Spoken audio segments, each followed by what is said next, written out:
Relationnellement Vôtre, un podcast pour votre épanouissement relationnel qui tient compte de vos dimensions physiques, psychologiques et spirituelles.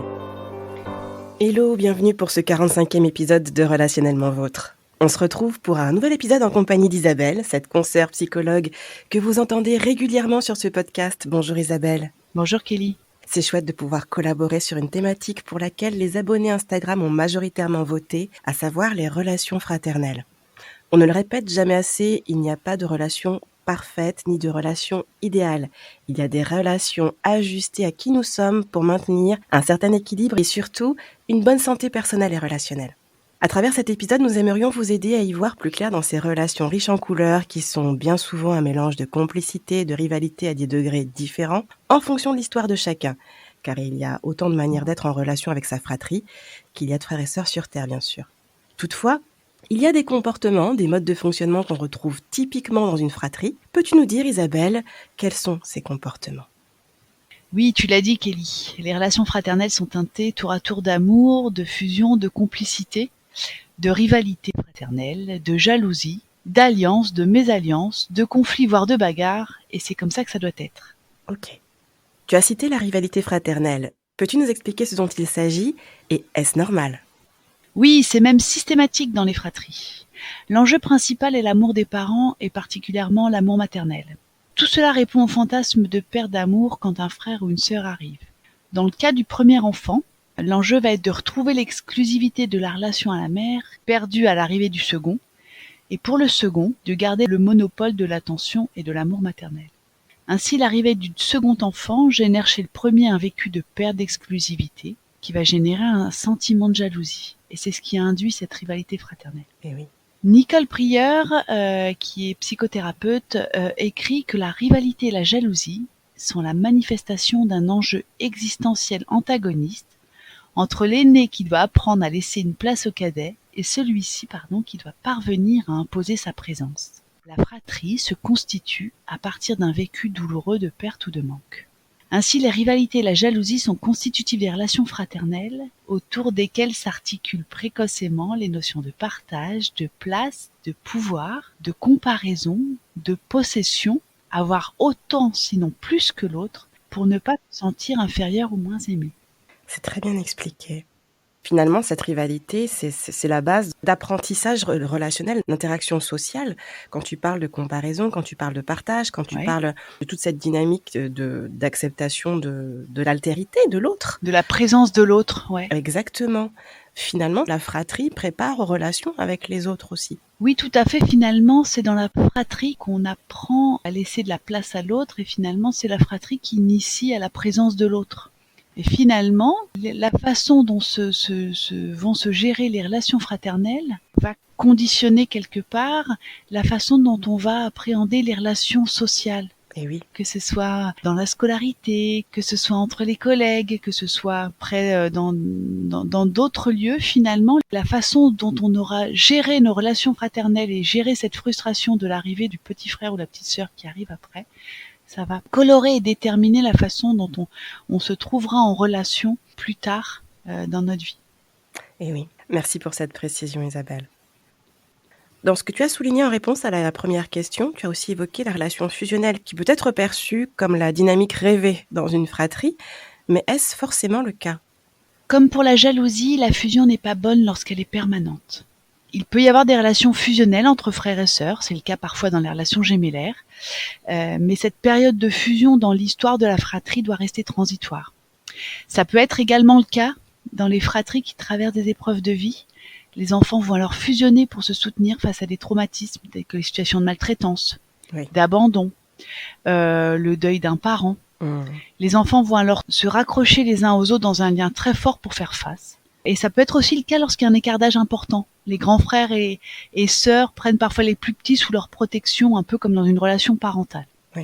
Et dans ces situations-là, en général, c'est jamais toute la vie. C'est des temps de fusion, de soutien particulier, mais ces moments, en général, sont transitoires. En revanche, attention, il y a des situations dans lesquelles la relation fusionnelle n'est pas un signe de complicité, mais plutôt synonyme d'emprise. Si un enfant n'a pas la liberté de s'exprimer dans la relation face à un frère ou une sœur très dominant, autoritaire, Mmh. Dans ce cas, on est dans une situation de fusion toxique plutôt, Oui.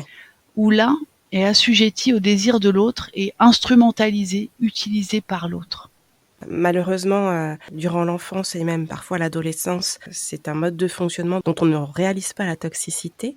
Mais une fois adulte, si on réalise finalement que cette situation, cette relation fraternelle est douloureuse, qu'est-il possible de faire? Dans ces cas-là, c'est important d'aller objectiver les choses et de consulter pour pouvoir restaurer la part d'image de soi enfant qui a été altérée par cette relation d'emprise. Mmh. Oui, et retrouver une certaine subjectivité. Tout à fait. Super. Comme tu l'as très bien expliqué, la relation fraternelle comprend un large éventail de sentiments mélangés entre amour, jalousie, colère, tristesse, complicité, rivalité et bien d'autres. À quels signaux d'alerte est-il préférable de prêter attention en tant que parent ou quand on est directement impliqué dans la relation? Quand il n'y a plus que de la violence dans une fratrie, sans moment de réconciliation, sans moment de partage positif, là c'est important d'être vigilant et de s'inquiéter de ce qui se passe, ou lorsque c'est toujours le même enfant qui va être exclu de la fratrie. L'enfant bouc émissaire, là il faut, en tant que parent, il faut s'inquiéter et peut-être accéder à une thérapie familiale, parce que c'est souvent des enjeux relationnels du groupe entier Oui. qui génèrent ces situations-là. Oui. Et quel rôle les parents peuvent-ils jouer pour favoriser les relations entre leurs enfants? Les parents jouent un rôle majeur et favorisant pour la fratrie, et ce à plusieurs conditions. C'est-à-dire? C'est important d'abord que les parents édictent des règles de fonctionnement familial et qu'ils les fassent appliquer par tous. Ça va garantir le fonctionnement collectif et l'équité. Et ça instaure également une hiérarchie qui est verticale, c'est-à-dire que quand les parents posent les règles et sont les poseurs de règles, ils instaurent une hiérarchie où ce sont eux qui décident et eux qui garantissent les règles. Et donc, ça soustrait potentiellement les enfants et les frères et sœurs au pouvoir horizontal des uns envers les autres. Ça veut dire un frère ou une sœur qui a un caractère plus fort, qui va imposer ses règles de fonctionnement, imposer sa loi aux autres. Donc c'est important qu'il y ait une hiérarchie verticale dans une famille et pas une hiérarchie horizontale entre frères et sœurs, mais parents-enfants. Ça, c'est la première chose. Si les parents délèguent une certaine forme d'autorité aux aînés, qu'est-ce que tu conseillerais par rapport à ça? Dans ce cas, ça induit une hiérarchie entre les enfants, entre les frères et sœurs, une hiérarchie d'âge peut-être, de responsabilité, et qui induit des places différentes avec un pouvoir différent, c'est-à-dire qu'on donne un pouvoir aux grands enfants sur les enfants plus jeunes par exemple. Et dans ce cas, ça peut générer des conflits parce que les plus jeunes se soumettent pas forcément facilement à l'autorité des plus grands. Et puis bien sûr que ça alimente cette histoire de rivalité fraternelle qui peut du coup devenir peut-être plus présente et va colorer les relations plus de rivalité fraternelle que de complicité. La seconde attitude des parents qui est prépondérante, c'est d'éviter de faire des préférences entre les enfants. Eh oui. Car ça suscite la jalousie de ceux qui vont alors se sentir moins aimés ou non préférés. Donc les parents doivent rester justes. En revanche, il faut faire des différences. Il ne s'agit pas de faire la même chose pour chaque enfant, mais d'être équitable car chaque enfant est singulier. Il faut que chaque enfant ait ce dont il a besoin et non pas que tous les enfants aient la même chose. Ça, c'est tellement important et tellement vrai. Merci de le souligner, Isabelle. J'ajouterais que Nicole Prieur parle de justice réparatrice, qui souligne un petit peu cette notion que tous les enfants n'ont pas la même chose. Donc la justice réparatrice, elle consiste à donner plus à celui qui en a le plus besoin. C'est ça. Comme un enfant handicapé, par exemple. Et oui. Et à l'inverse, la justice punitive consiste à sanctionner une faute en fonction de la gravité. Et de non pas sanctionner les erreurs ou les fautes de la même façon, mais en fonction de la gravité. C'est ça. Ça montre cette notion d'équité, cette notion de différence, mais dans un cadre de justesse. Pas de justice, mais de justesse. C'est ça, être juste. Et la nuance est importante. Oui. Alors, de la même manière, le rôle des parents va être aussi d'éviter les comparaisons entre enfants. Eh oui. Quand on compare les enfants, finalement, on instaure une rivalité. Quand on compare les enfants, il y a toujours un plus et un moins. Et c'est important de ne pas définir les enfants par comparaison à leurs frères et sœurs. Une autre chose va être d'arbitrer les conflits au sein de la fratrie pour éviter que la loi du plus fort ne s'instaure. Et arbitrer, je dirais, principalement par le dialogue et la médiation, en invitant les enfants à chercher la solution à leurs problèmes. On l'a évoqué précédemment, la fratrie est le premier groupe social où les enfants apprennent la vie en collectivité. Oui. C'est important qu'ils y apprennent la résolution des conflits. Enfin, une dernière chose, je pense que les parents doivent instaurer et respecter les places enfants-adultes. C'est très important d'éviter les alliances, pour ne pas dire les mésalliances ou les binômes parents-enfants contre un autre binôme parents-enfants au sein de la même famille. Il est tout à fait normal que parfois les enfants, et on le voit à l'adolescence, se liguent contre les parents. C'est ça. Il est également tout à fait adéquat que les parents restent solidaires face aux enfants, notamment par rapport au respect des règles. En revanche, ça n'est pas adéquat quand un parent tranche systématiquement du côté d'un enfant face à l'autre parent ou à un autre enfant, et qu'à l'inverse, un enfant défend systématiquement un parent face au reste de la famille ou face à l'autre parent. Cela met l'enfant allié à une place qui n'est pas la sienne. On voit des loyautés un petit peu inconscientes, implicites parfois. Oui. On va voir la mère et la fille qui vont être un petit peu en opposition face au père et au fils, ou voilà. Dans des jeux un petit peu de solidarité féminine ou de solidarité, voilà, dans les jeux de genre, c'est ponctuellement rigolo. Mais c'est important de ne pas consolider des binômes qui vont systématiquement se confronter les uns aux autres. C'est important de ne pas générer des alliances qui vont finalement créer des distensions, des séparations entre les uns et les autres, entre les parents et entre les enfants. C'est important, effectivement.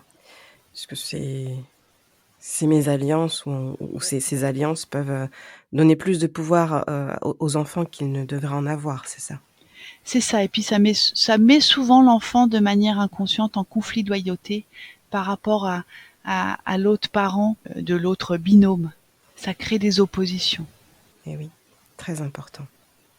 Pour finir cet épisode avec un bonus, aurais-tu un truc, une astuce à proposer pour prendre soin du lien avec sa sœur ou son frère ?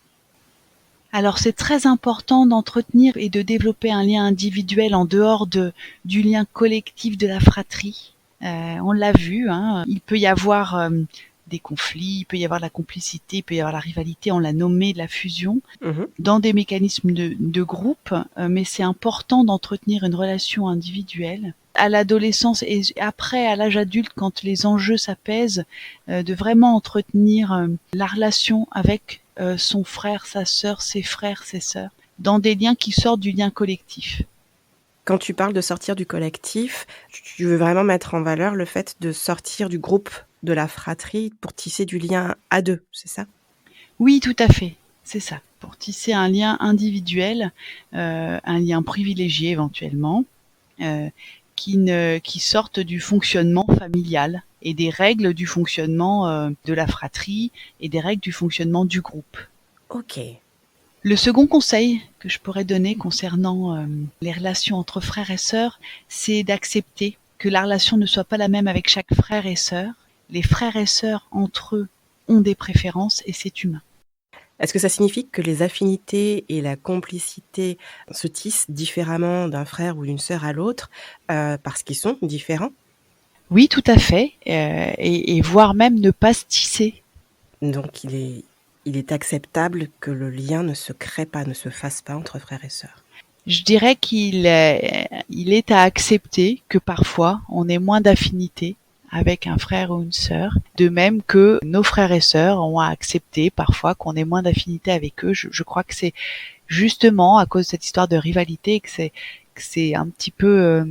ça peut être dans l'ordre des choses, s'il n'y a pas une animosité et une agressivité massive, d'accepter qu'on fasse des préférences et des différences et qu'on ait plus d'affinité en fonction de son histoire, en fonction de son âge, en fonction de la proximité aussi en fonction des points communs, en fonction peut-être plus tard de la proximité géographique. On garde des liens plus ou moins forts avec ses frères et sœurs, et c'est acceptable si ça n'est pas lié à des conflits, mais simplement d'accepter que on n'est pas proche de tous ses frères et sœurs de la même façon. C'est génial. C'est super bien expliqué, merci Isabelle. C'est une fois de plus un contenu d'une grande qualité et je ne me lasse pas de te le répéter. Merci. Bon, eh bien, on te retrouve bientôt pour une participation exceptionnelle à la rubrique questions de connexion. Alors, on se dit à très vite. Avec grand plaisir, Kelly, merci. Merci à toi. Voilà, ce 45e épisode du podcast est terminé. Si vous avez des questions, vous pouvez les poser en envoyant un mail à relationnellementvôtre@gmail.com. De notre côté, on se retrouve la semaine prochaine avec un nouveau numéro de l'émission Parlons Relations, Parlons Vrai. 4 invités me rejoindront pour échanger sur la thématique la relation parent-enfant. Qu'en est-il de cette relation une fois adulte ? Hâte que vous puissiez découvrir tout ça. En tout cas, d'ici là, prenez bien soin de vous. Relationnellement vôtre.